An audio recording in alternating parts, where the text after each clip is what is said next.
Yeah, my name's Lewis Van Poetsch. Most people know me as Poochie. I was a journeyman boxer. Now since retired in March. So stayed in the sport, and I'm now a trainee ref. Um, can you explain the role a bit more to the viewers of a journeyman boxer, what they do? So how it works. If you imagine boxing's on a timeline, so you've got someone who's never had a fight in their life in the pro ranks at this end of the scale, and this end of the scale is all the world champions, right? To get to this stage, you need to knock off a certain amount of milestones.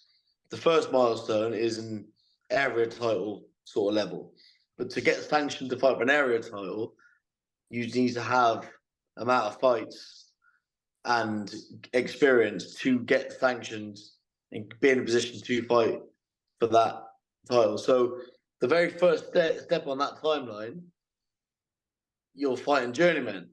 So journeymen is the term we're called, but if you want to like dumb it down a little bit, it's called an away corner fighter. Basically meaning, if I fight a kid from Glasgow, in Glasgow, he's sold X amount of tickets to all his friends and family on the start of his boxing career's journey. As the away corner fighter, you don't have to sell any tickets, right? So you just turn up and fight. But if you want to you can do it the hard way in the away corner and win every fight if you want. But that's when your phone stops ringing and you stop getting work. So essentially, what a journeyman is it's someone who's he's an educator really. He's helping you get your experience at the start of your boxing career. And a lot of us are much better boxers than our record makes out. And then, how big of a role do you think in the development of young fighters do journeymen have? Do you think? Oh, big time. So it's good. It's good. It is good. So like I just touched on, journeyman a lot better than our record suggests. Most journeymen, I was one of them. We'd lose fights on purpose because it's beneficial to us for our side of the side of the sport we're on. I'd like to take you there to educate these kids on what it's like to fight without a headguard on, what it's like to fight with the smaller gloves on, what it's like for the longer rounds and all that sort of thing. And there's little tricks of the trade that you do in the pros which you don't do in the amateurs, and so there's all that. It plays a good role. And if you remember back in the pandemic, no fights there's no small hall circuit, which is mainly where the journeymen operate. We get on the TV show occasionally, but generally it's on the small hall. So on those small hall shows, like you'll have all those ticket sellers, guys having 4 or 5 fights only against journeymen, probably not really good enough to push on to the next level. Not in any quick time anyway. So the TV companies were using these prospects to fight on the TV because it looks better for the broadcast. And they're just getting turned over. Most of them just getting turned over in a few rounds. So it's frustrating for us journeymen because journeymen, we cut from a different cloth. We're bred tough, and we know we're wily old dogs. We know how to stick in there. So we would have given them much better fights to these people. So but it is a huge integral part. Unless you're like exceptionally good, people like Galal Yafai, people like Lomachenko, they're the sort of level of people that don't need to fight journeymen. But as you're coming through, you need to be fighting these journeymen just to learn the tricks of the trade. When in your career did you decide journeyman and being the away fighter was the career for you? Because you obviously had a very good start to your pro career. Yeah, so I won my first one, lost my second in the home corner. Sold an abundance of tickets on my first fight. So for those of you who don't know, to fight in the home corner, you're selling the tickets, and you've got to sell a certain amount of tickets to make it worthwhile for you, the promoter, for you to be in that ring.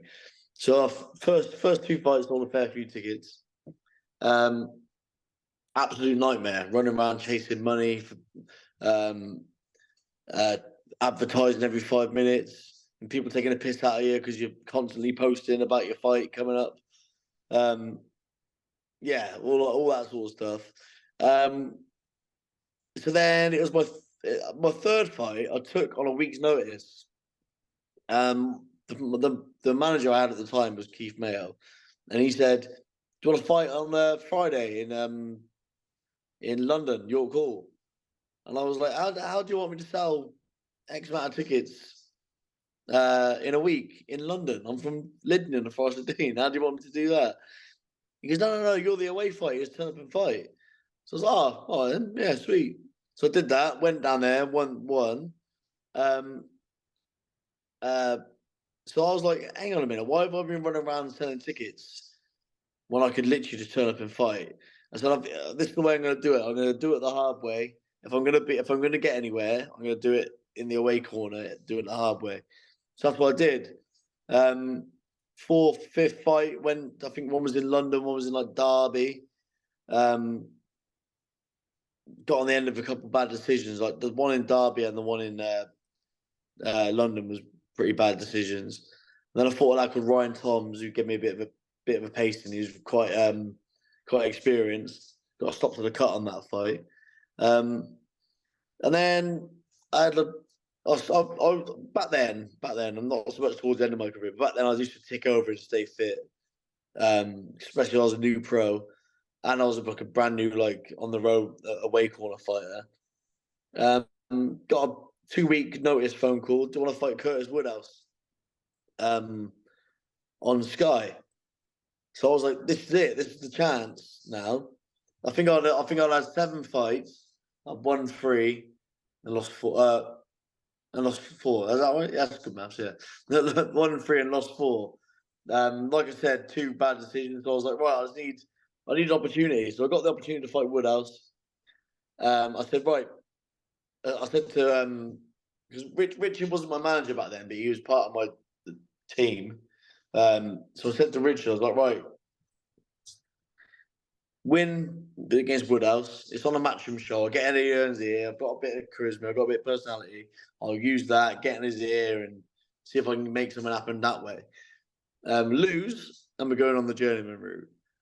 And it was all my full career hanging in the balance. I put a bit of pressure on myself because I didn't know if I had the toughness to operate at like that sort of level anyway. Turns out I did. Won a couple of rounds. Made a really good account of myself. My stock rose, but essentially I lost the fight fair and square. So I was like, right, so that's it, journeyman now. So I think I had another couple of fights. I think I had one more fight in the home corner in Gloucester because it was already penciled in, and then I think it was my 10th fight. I went down to the York Hall and I went, right, I'm a journeyman now. I'm a journeyman. Like, let's just look after myself tonight, not put any pressure on myself. And yeah, I had a really easy night, tucked up, moved around the ring, stayed safe, and that was the tipping point, my 10th fight. Did it ever get to you mentally going in there? Obviously, you know your job as a journeyman is to go out there, not to lose necessarily, but to sort of make the other person look a bit better and give them sort of an education in the ring. Did it ever get to you mentally going in there week in, week out, and then being put on the wrong side of decisions and then getting losses, or was that just more part of the job? For the most part, no, it didn't bother me. The ones that did bother me was when, because most of the time, like I said earlier, I'd let them win most of the time. And I never lived an athlete's lifestyle, so 9 times out of 10, I wasn't 100% fit to put it on these guys and try and nick a win. So I was quite happy just like using my ring craft and stuff to get through it. But what did bother me was the times where I did think, oh screw it, I'll have a go tonight, and I'll put it on the kid, and it would end up be like I'd think I'll win these fights quite comfortably, and then they'll go the other way. Those are the ones that used to bother me. Like I used to say to Richard, I'll say, what's the point? What's the point in trying when you end up getting on the end of some bad decisions? But then like, as time goes on, you realise that's part and parcel of you shouldn't have to think like that. But at the end of the day, that's part and parcel of being in the weight corner. It happens. I'm not here slating anyone's scorecard that's ever scored me, by the way, especially in my position nowadays. But it's just part and parcel of the sport we're in, unfortunately. And yeah, but it never really used to bother me. But until like I just mentioned, yeah. And then in that sense, you fought so many fights, over 100. I think it's 170, isn't it? And then did you ever get any concern for your health at that point, taking that many blows and having that many fights? Sometimes you were even fighting twice, I think 3 times, maybe even a week. That you'd be going out every couple of weeks at the very least, and fight after fight. Did you ever get any concerns for your own health?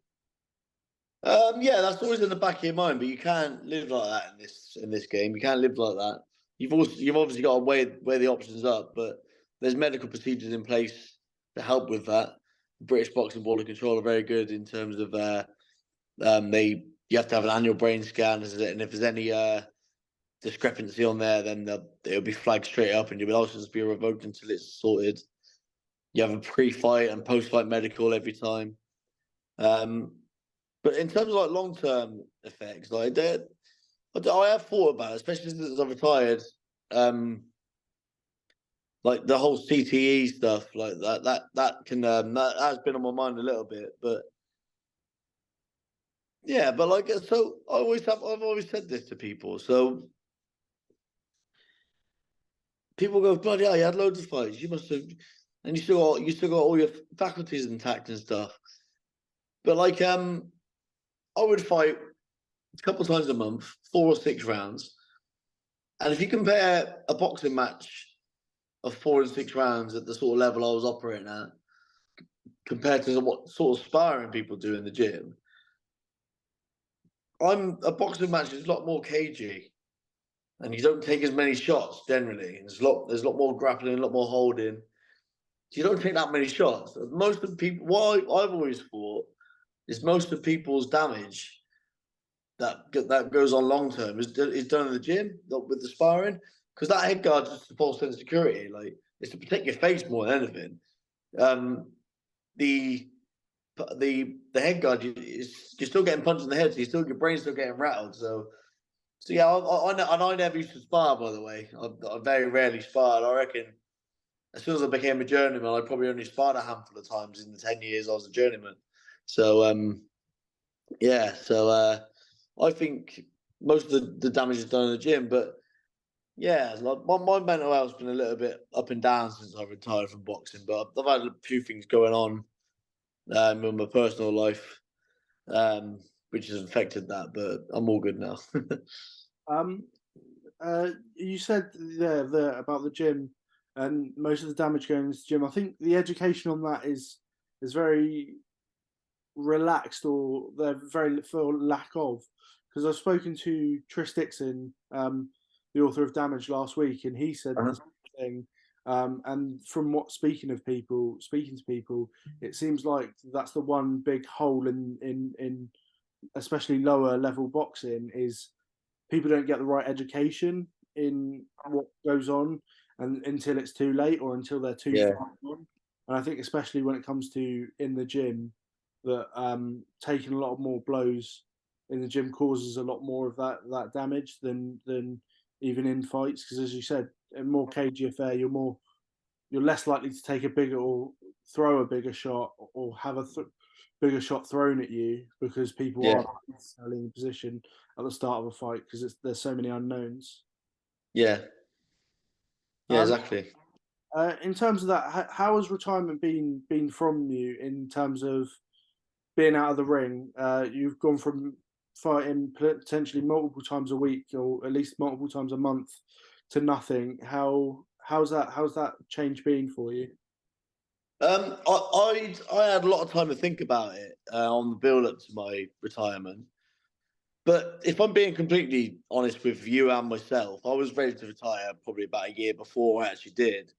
Um, so I had a discrepancy in my brain scan on my last medical, which was I think was like June last year. Yeah, it must have been. Yeah, it was. Yeah, June last year, I think, or July. I had a discrepancy. So like when I found out I had the discrepancy, they said it's probably nothing, but we wanted to go and get another check to see if we were gonna okay your boxing license. I was like, right, I'm not putting any pressure on this. My boxing fate is in the hands of the boxing gods now. If I pass this test, I'll carry on for another year. If I don't, then I'm ready to retire. Right. So I went to done the test, I passed it. So when this is always going to be my last year as a fighter anyway. Um, but yeah, so I fought on for that last year, and I actually put a string of wins together. I had a couple of a draw, which I thought I won, and a loss, which I thought I won.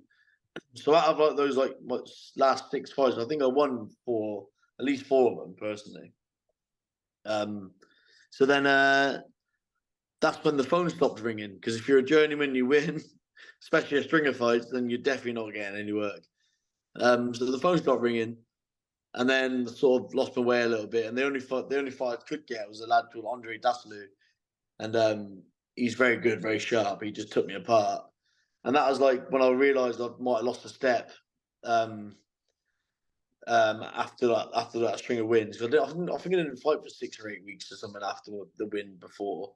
Then I fought Andre, and that's when I was like, yeah, I've lost a step here, and I actually felt like I'd lost it overnight. So then that was like end of November. I think I went off to America for a week or two at the start of December, end of November, start of December. And I come back from America and took I literally got back on the Wednesday or Thursday morning.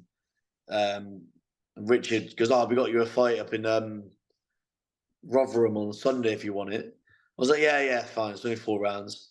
And I was all over the place. I was jet lagged, and I've been drinking for like a week or two on holiday. I got put down, and I went. That's just because I've not been in the gym and I've been on holiday and I'm jet lagged. The thing I put down heavy is just a flash knockdown, and then I was just so far off the pace for what I'm used to, and then I think that was like I can't remember when that was.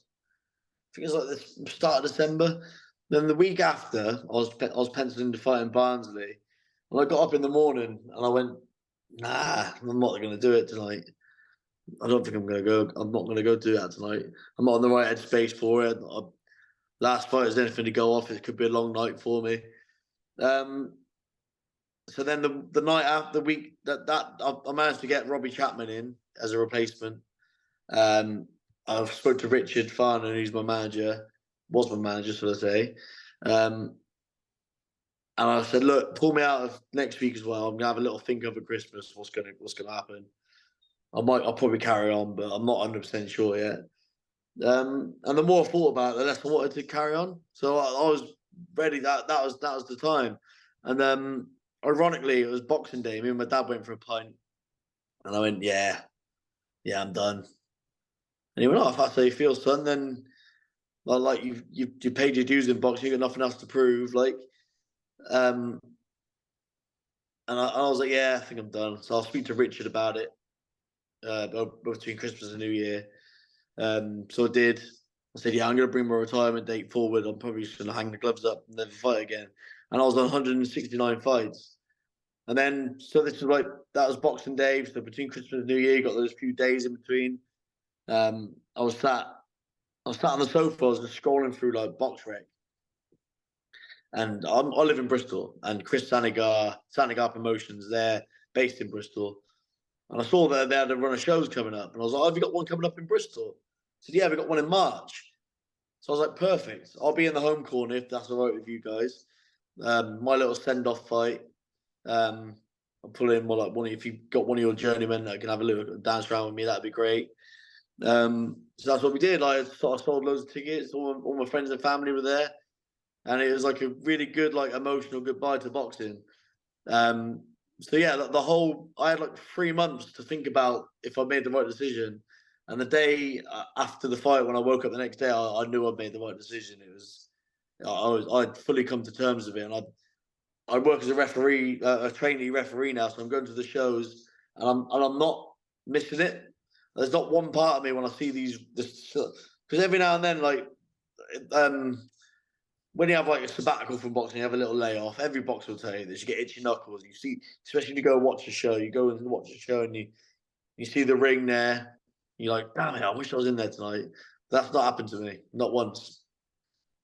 Do you think that that sort of last fight, if you hadn't have necessarily had the send off fight to make it even 170, or whether you'd made the decision for other reasons, not necessarily just to put the sort of round off onto your record, do you think that that's given you a better outlook on the boxing world and left your career in more of a positive place necessarily for yourself personally?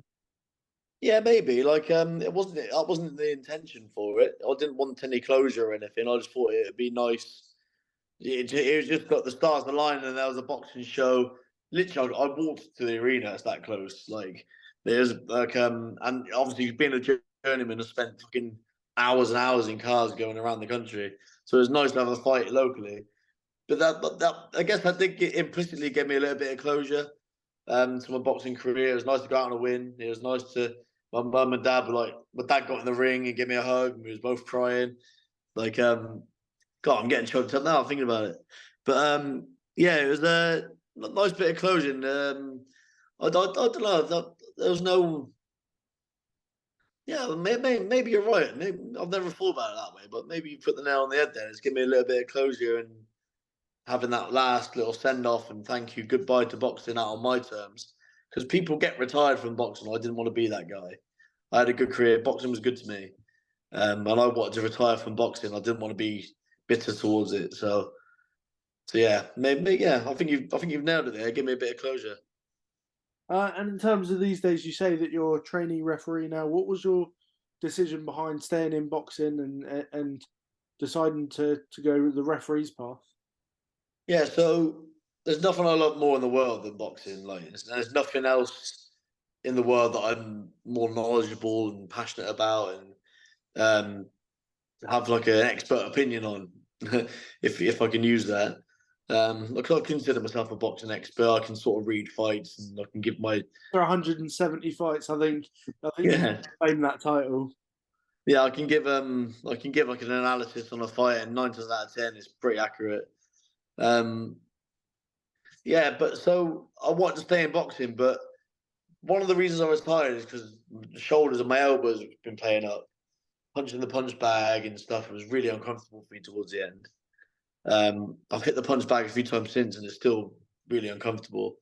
Um, so for me to be a coach, and also I've got a full-time job which keeps me very busy. Like I spoke to you today about, I had a long day, pretty crap day. So for me to come back from work and then have all that energy again to go to the gym and train even amateurs or prospect professionals, then I just haven't got that in the locker at the moment.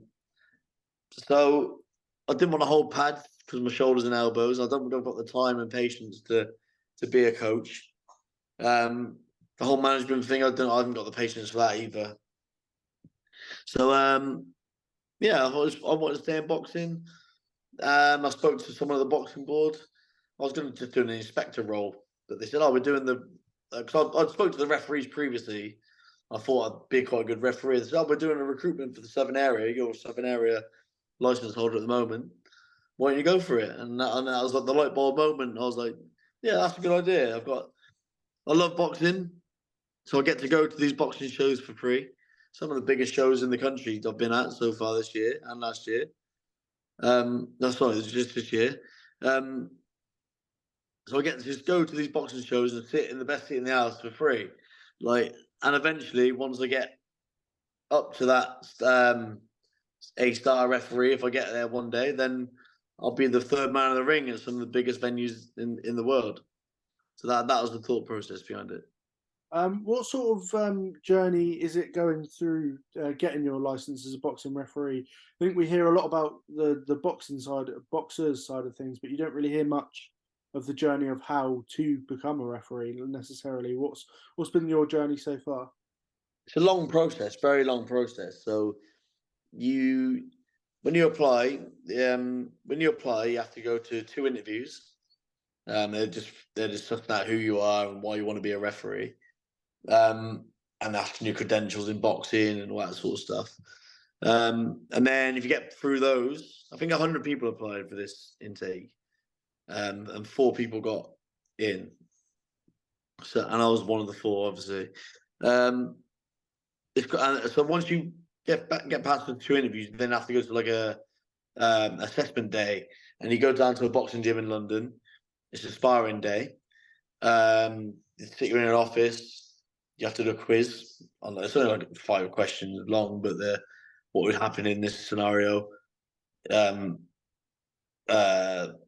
do you score a fight? Do you know the scoring system? And then you have to watch a fight on the big projector screen, and so I just watch a round, score that round, and then if they're happy with that, then you go and referee a round of sparring. So they're just looking at what you're like in the ring, if you know what you're doing, your positioning, and like just it's very basic stuff, because like no one's a referee. They're not looking for you to have all the hand signals and all that sort of stuff. You know what I mean? But if you get past that, which only 4 of us did out of the 100 people that applied. I think on the assessment day there was about 25 people there. So then once you do that, you get trainee referee. So trainee referee, you don't get paid. You're very much just there as like a trainee. You're there under your own steam. Like no one's watching over you, so to speak. Well, they are, but not explicitly. And you sit on the judge's chair, and you score a fight. You score every fight on the card, on the referee scorecard, official referee scorecard, the same scorecard that you'll have when you're in the ring yourself. But your card is an unofficial card for the night of boxing, if that makes sense. Yeah. And then they want you to do a number of fights, which I don't think, it's not a one size fits all as far as I know. They want you to do a number of fights, and then they'll look at your record of scoring, and they compare it to like the official scorecards. And if they're happy with that, and they think they're all ready to be in the ring scoring, refereeing fights, they'll pull you in for an interview. They'll ask you a series of questions, and if you pass that, then you're ready to get promoted to trial referee. So you go from training to trial. Trial referee, you're in the ring, you're making all the in-ring decisions, but the official scorecard is done by an official A-star referee at ringside, right? So that could go on for another year or 2, just doing that. Only 4 rounders, 6 rounders if you're lucky. And then if you think you're ready for that again, they'll pull you in for an interview, answer another couple of questions. Then you get your B-class license. That's your fully fledged refereeing license. That could take anything from 3 to 6 years, maybe, depending on your progress. So it is a very long progress. And then once you go from there, once you're a qualified referee, that's when you can start picking up your A license and then your A-star, which allows you to do world titles. But it is a very, very long process, and you've got to keep at it and be as busy as you can.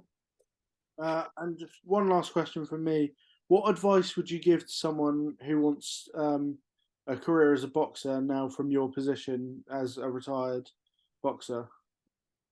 So it's easy for me to sit here and say it now because I didn't really do it towards the end of my career. But you've got to put the work in. You got to be you got to be a bit of a student of the game.